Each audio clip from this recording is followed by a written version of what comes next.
but this coffee is so good.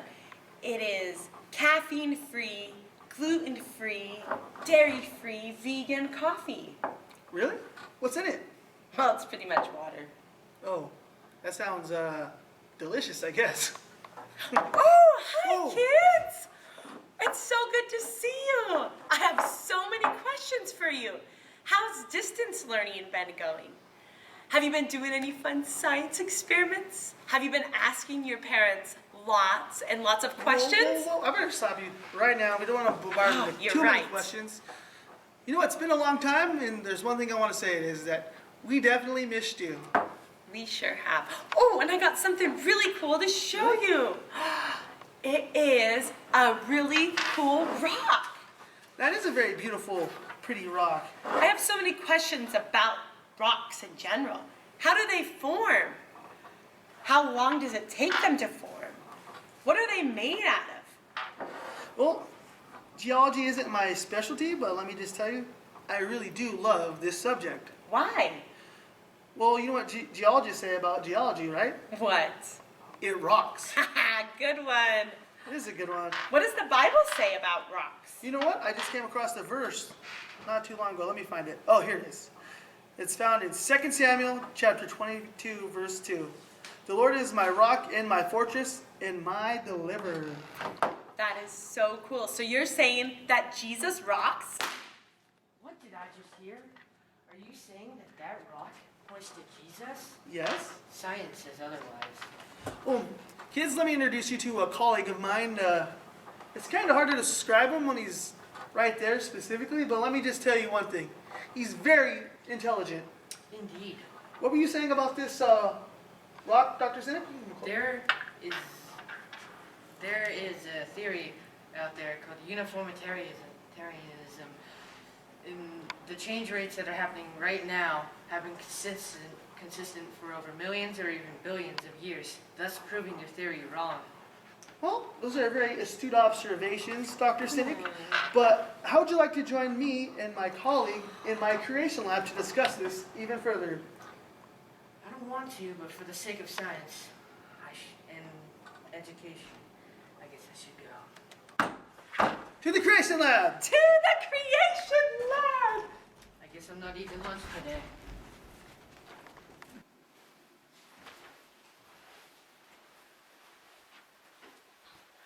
Welcome to the creation lab! It is the creation station, working wonders. God is at work here at the creation lab. God put it all together. God's light shines bright. Here it is, boys and girls, our creation lab. I can't wait for you guys to be here, learning, discovering, searching, and doing science experiments for us. But for now, we're just so happy we can give you a quick tour of it. Here's where we're going to do all these awesome and amazing science experiments. We have this very cool projector here. Here's my buddy Lefty here to hang out with us in the lab. We're just so excited to have you here. Let's begin with our pledge. Oh, I'm not doing that. So this is the Truth Seekers Pledge. We promise to participate and have fun. We promise to participate and have fun. We promise to seek God with all our hearts. We promise to seek God with all our hearts. We promise to be humble and respectful to others around us. We promise to be humble and respectful to those around us. We promise to ask questions and seek truth. We promise to ask questions and seek truth. We promise to live and share your truth when we find it. We promise to live and share your truth when we find it. Jesus rocks. He sure does. Before we begin our experiment, I'd like to have a little discussion while my colleague preps the rest of the experiment. Well, Dr. Sinek, you brought up a couple of very important ideas. You brought up the theory of uniformitarianism, and basically you were saying that the change rates that happen now have been consistent for eons, millennia, and even billions of years, possibly. Correct? Well, so let's take this. In proper science, here's that pretty rock that Dr. Q had. What we do is we, you know, start timing what we're doing and observing changes. And if we were looking at this, it'd probably take a long time for something to happen in this rock. Because we're in a safe environment, there's no direct sunlight, there's no wind or weathering. It would take an awful long time if it was sat here by itself, right? Yeah. So let's say it'd take, you know, a year for something to happen, like a piece of this to fall off. And if we took that amount of, that fell off, and over that amount of time, we could postulate that it could take, you know, 2,000 years for this to break in half, or something like that, correct? Yes. So you're saying that rocks take a long time, and major earth formations take a long time to happen, right? Yes. So I would counter that with the way that we could change the change rates quickly would be for me to, like an outside source would have to change it. Like if I took a hammer to this, what would happen to it? It'd shatter. Or And- its form would change. Its form would change. And it could happen really quick, right? Yes. How fast could I smash this to smithereens as opposed to letting it do it by itself? Extremely fast. Extremely fast. Now, do we have any evidence of major land formations changing really, really rapidly? And you know what's crazy is we actually do. We have 100% proof, 100% fact. There's a very important incident that happened in this state. Mount St. Helens, when? Dr. Q? May 18th, 1980. Yeah, 40 years ago, we had a huge volcano start to cone up and grow bigger and bigger, right? And then basically what was happening is a lot of pressure and a lot of molten magma was forming, you know, in the inside chamber, pushing up the surface of this. There was earthquakes happening, you know, rapidly and more often with more power until one day it exploded. You know, hot ash, molten lava, and, you know, this pyroclastic cloud went thousands of feet into the atmosphere, and a huge portion of the mountain got pushed over to the side, right? Yes. It's very, very powerful. And what we observed is all that stuff that got blown off, a lot of that debris intermixed with the glaciers and stuff, and it formed huge channels and eventually formed canyons in a matter of hours, in a matter of weeks. Huge, huge canyons. Now, if we didn't know this happened or we didn't record it and we happened to find these canyons that it gouged out, if we were just monitoring when we found it, we'd say, it's taken a very long time for this little river or whatever is happening to form this channel, right? But we know that it didn't take that long. We know that it took a very short period of time for those canyons to be gouged out. So, will you at least give me that change can happen rapidly? Yes. It can. So, we haven't been there to observe what happened to the Grand Canyon, right? Yes. But if we're looking at change rates, it might suggest it took millions of years for it to form. Yes. There's other little things we get caught up in. But I could say that it could actually form quick if there's a big enough flood or forced act on it to change that. Would you at least say if there was something big like a flood, maybe it could form something that fast because we have evidence of it happening with Mount St. Helens? Maybe. Yes. That's a good answer. That's very honest. And before we begin, there's a Bible verse I'd like to talk to you about. It's 2 Peter chapter 3, verse 5. For they deliberately overlooked this fact, that the heavens existed long ago, and the earth was formed out of water and through water by the word of God. Other translations say they deliberately forget a fact that the earth was formed with water, and it actually goes on to talk about the flood happening, and that towards the end of time people forget about a flood. But there's something I'd like to bring up that has to do with the flood. All land rocks, or 75% of them, are what they call sedimentary rocks. And in order to make sedimentary rocks, there's a certain process that needs to happen. Basically, erosion needs to take little bits of rock from other places, usually like an igneous outcrop or a mountain, and then over time gets broken down to smaller and smaller pieces into sand even, and all this fine rock layers gets laid on top of one layer, then another layer happens, and then you add a little water and weathering in it, and compaction, and over time, those layers start to form chemical bonds, and those chemical bonds ultimately turn into rock. But in order to have all that sedimentary rock, which takes up 3/4 of the land, you need water. And the perfect explanation for that is actually a flood. But I know science don't want to say that it was a flood. Instead of saying it was one big flood, they try to say it was hundreds, if not thousands, of ice ages. Would you agree to that? Yes. So is there a possibility that a big flood could account for all this sedimentary rock? Possible. I'll take that as a yes. Dr. Q, are you ready for your experiment? I sure am. Now the fun part. Would you like to be my assistant, Dr. Cynical? Sure. Wonderful.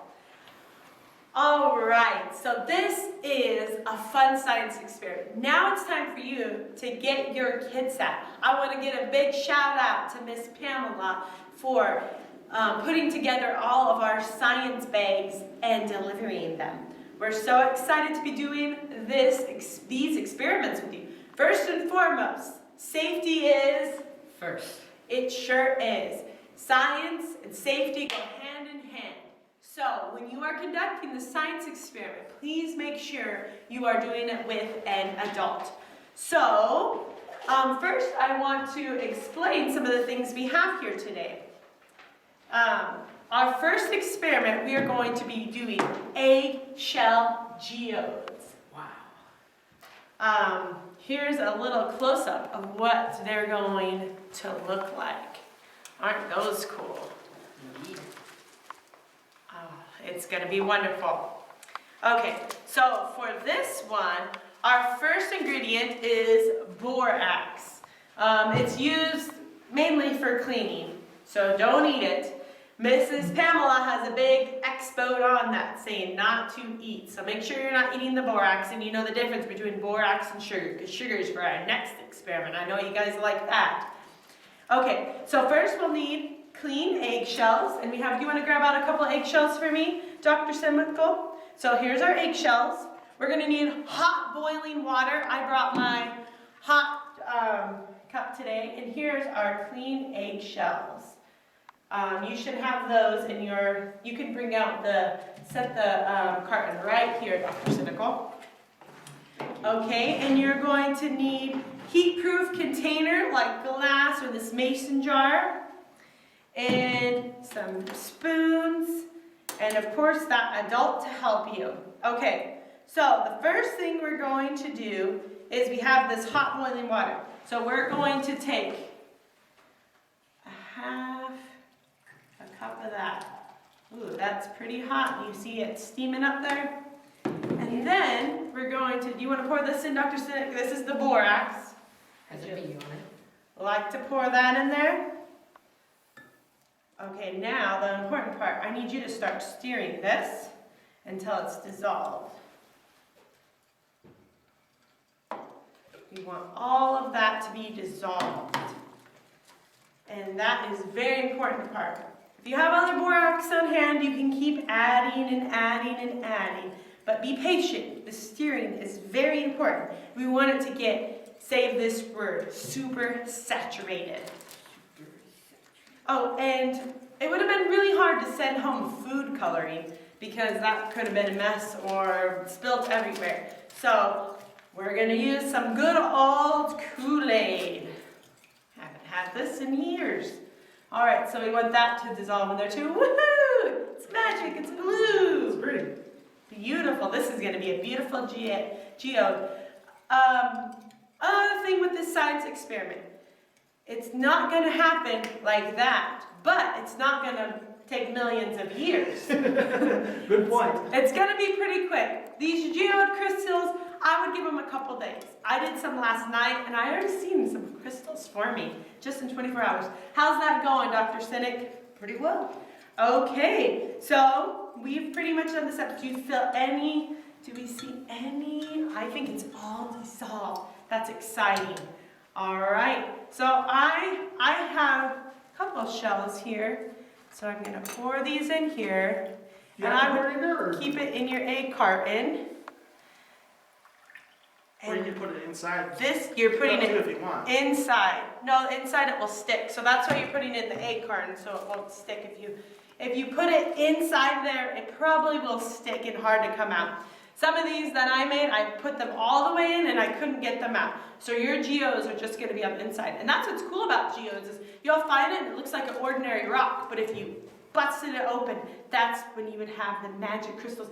Would you like to say something about geodes? Oh yeah. So Miss Denise was saying something very important. So most geodes look like ordinary rock on the outside, but when you break them, on the inside you have crystals. In order to form crystals, there's a process called crystallization. And basically it has to do with heat and, you know, the water or whatever substance it's in dissolving.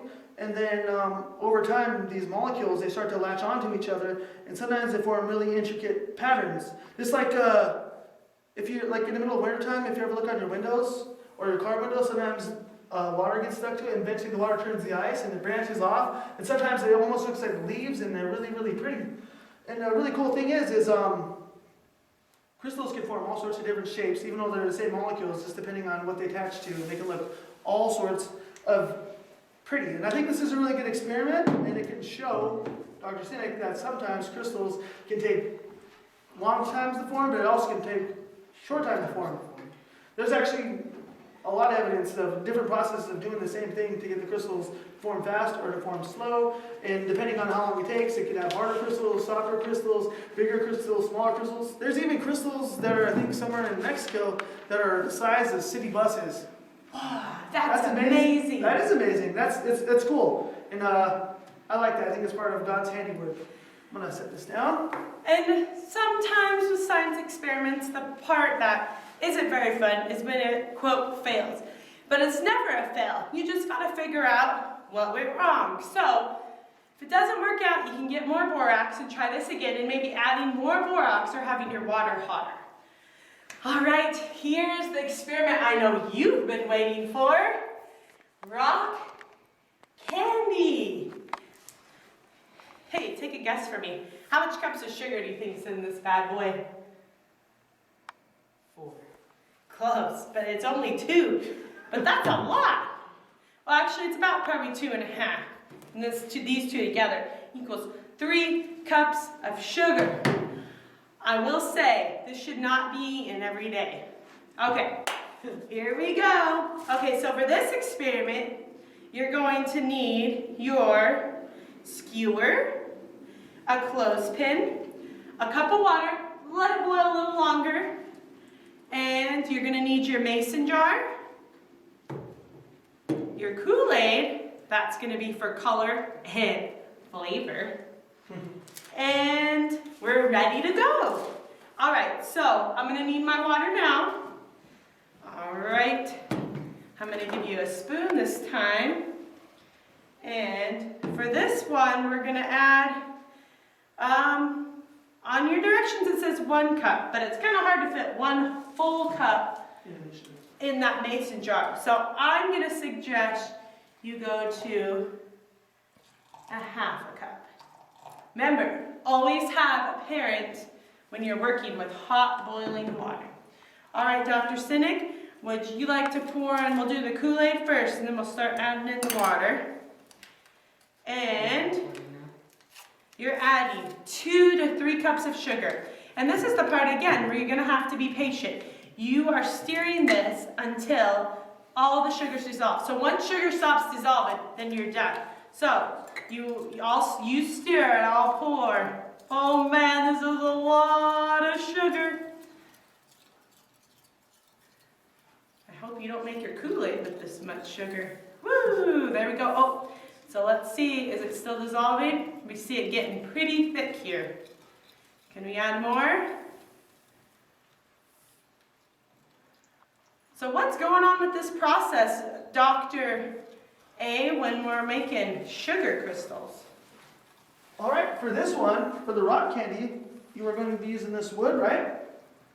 The difference between the surface of this wood and the glass is the glass, if you look at it with the microscope, is very smooth and very hard. Can we add more? And there's not that many holes in it. But if we look under the microscope with this little wooden dowel, we'd see that it's very porous and really, really rough. You can't really tell with our eyes, maybe with our fingers a little bit, but when they add Keep going. the liquid into there, as the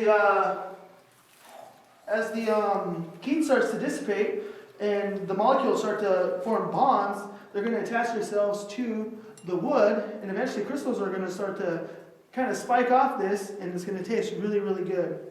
Look how super saturated this is. It is so thick. Look at that. Whoa, these are gonna be some cool crystals. All right, so first I'm gonna make sure, you gotta make sure your skewer does not, I repeat, does not touch any of the sides or the bottom. So, here we go.